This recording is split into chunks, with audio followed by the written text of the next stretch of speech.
The longer you let your fabric stay in the solution, the more beautiful surprise you will have. My name is Eugenia Adjetey. I am Ghanaian. I did my bachelor's in fashion design and technology at IFA 2018. Then I did my master's in contemporary fashion design still at IFA at 2021 to 23. I present to you my little natural dyeing workshop space. Why natural dyeing? So it's always interesting to know how colors incorporate. And then also, the question I ask people all the time is, have we ever wondered how our world would be without colors? Colors play an important role as a fashion designer in our everyday pieces that we make. But now we are thinking more ecological. Now we are thinking of how we can save the planet. We are being more conscious now. So then, in 2018, during my final year collection, I thought, how could I use the things around me to create shades and hues? Then I discovered a plant back home. So initially, this plant has always been in my mother's kitchen. I didn't really know that I could play with it and even extract colors from it. How interesting. Then I experimented it with my bachelor's collection, Magnifique. It turned out so beautiful. Then I'm like, okay, I would also try it for my final year collection for the master's, and it also worked. But for me, it's very important, and it made me so satisfied to know that the things around me, I didn't have to spend too much. I only picked things from the kitchen, things just at home. We can extract colors from everything around us. Everything, fruits, vegetables, plants, herbs, a lot of things can provide us with shades. So can I use hibiscus? Of course. This we drink back home and it's always around us. But how can I also make the colors stay? Now, I can only think of the white vinegar to make my colors stay.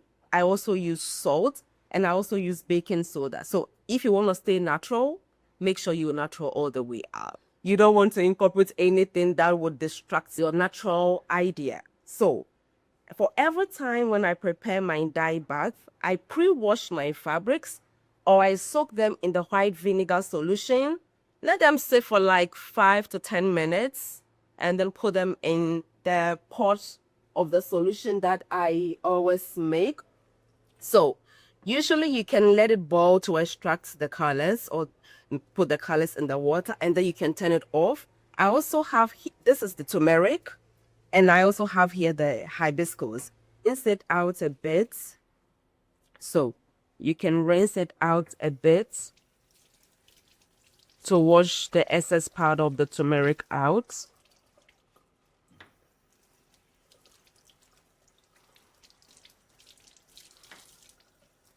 And here we are. We have our vibrant yellow. This when it dries already, you have like a very beautiful. And you see when I squeeze out, I don't have any of the color out. It means the fabric has absorbed everything. So hibiscus is also an interesting plant. It can give you between purple, burgundy, pink, so the longer you let your fabric stay in the solution, the more beautiful surprise you would have, and always you can do a little swatch to tell if you like the shade or not. So if you do a little swatch and then you have like a pink shade, probably you timed it for like 5 minutes. And for 15 minutes, you know what shade you will get. So you should always have a little swatch and to know how you want your colors to be like. And then the timing they should stay in. And so for this one as well too, we can rinse it out and let's see what comes out. So you would wash off the excess. So now we're done and we have clear water. And here we are. So all these two shades, let's say we left it in for, when I checked the time was like for 5 minutes. For 5 minutes, you can have this bright yellow. Then you can have close to a burgundy. Also, depending on the fabric you're using, so I am using organza, it might give you a different result with the cotton fabric. It might give you a different result with the silk, with the shade. So, yeah. Then after you let this air dry and you're good to go. It dries quickly, actually. Okay, so because we're doing natural dyeing, we should also consider the water that we use. So we are not wasting too much water. What you can also do is if you have a large bowl, you can fill it with water and you can rinse your fabric in it. Now, this water that you rinsed out using a lot of fabric, you can put it in your garden. You can water your plants with it. Okay. So I would like to show you a few patterns that I made with my students. Sometimes you can be inspired by abstract things. Sometimes you can also be inspired by specific things to create a pattern. Usually, because for natural dyeing, you're free to play, probably you were inspired by the clouds.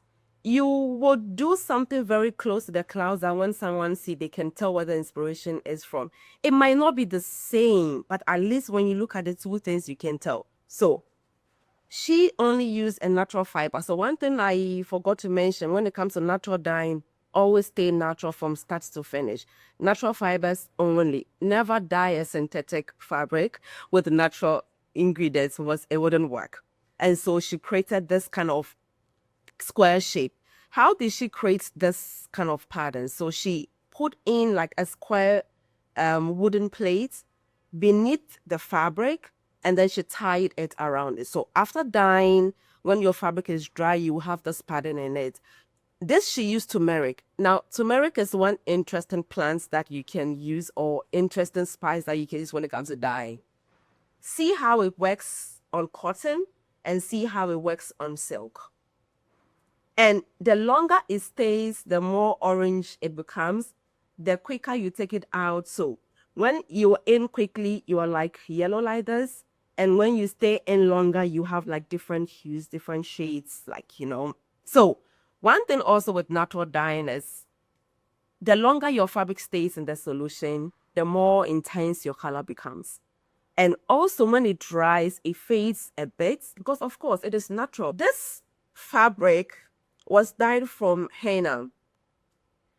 You know, we were all in awe with my student because we anticipated more of a green. So usually I did a little swatch that I showed to my students, and I was more in the purplish greenish shade. But once my students left this for 24 hours, she bought the shade. It was like, oh yeah, I'm really, you know, so you can never be wrong when it comes to natural dyes. Pardon, my student wanted to incorporate a fish scale. So she did this piece, which tells the story of where she comes from, like relating to the ocean, and then how she's fascinated about the ocean from where she comes from. No bleach, just air dry. So you don't dry it in the, the drying machine, because they even dry quickly. Okay. And also, there was an interesting question someone asked me, oh, what if the color fades over time? I have a natural dyeing shirt that I did that I don't wear every day. Not that I don't want to wear it every day, but we have a lot of things. So of course you won't wear it every day. I learned something from my grandmother. She sun dries her pieces sometimes. And my grandmother had a few pieces from my generation. Mm-hmm. And usually she dries them after every event. She doesn't wash them often. Okay. Sometimes she washes after a year. It's the same as the stains. If you wear it in summer and probably gets a bit sweaty, then you can quickly hand wash it without so much pressure. But of course, the colors stay. But if you feel that they have faded, you can re-dye it. You can re-dye it. So let's say you have a pattern in this fabric and then it fades off and you want to re-dye it. Of course, you have to go back to the same exact process, put in the wooden slabs that you used to create these patterns, mm-hmm. Dye it again, and then you have it back with a vibrant color. So you can only use a fabric that doesn't have any color on it. Okay. Black is already treated. If it's naturally dyed, of course. But if it's synthetically dyed, forget. I mean, ideally, my preferred fabric all the time will be the silk fabrics. Quicker to dye and also quick to dry. Silk fabric always will give you this sheen, when it dries, it has this kind of like fine sheen on the surface.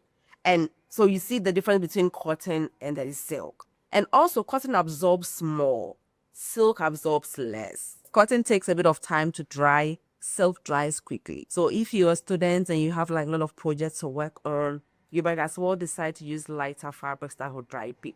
Oh yes, you can. You are free to iron. Cotton fabrics you iron with steams. Okay, and then with the silk fabrics you can iron dry. Fashion is one of the things that add more waste to the environment. And as a younger generation, we want to make sure that moving forward we're staying healthy. We want to make sure that we're incorporating ecological practices into design. And yes, for me, I believe that moving forward, most students, or every student at least, should have a piece that they can tell how it's made. Of course, we didn't make the fabric. But one thing I also tell my students that to be sure that your step is ecological, try buying the stock fabrics. So there are fabrics that already are there. No one has use for it. You can buy it at a very affordable price and you can incorporate it. This way you know that you're in a way contributing to ecological practices, and then you're staying safe on a healthy path. Like I did mention, everything around us we can extract colors from, and for natural dyeing you're free to play. We're free to extract colors anywhere and anyhow.